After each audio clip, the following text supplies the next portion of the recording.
Peter Pan whisks Wendy, John, and Michael away. They fly to Neverland, a magical island. There, Lost Boys spar with pirates. Captain Hook is stalked by a ticking crocodile. Fairy dust enables moonlit flights.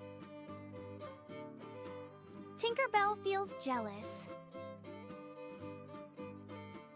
Barry contrasts youth's thrills with home's pull. Growing up beckons.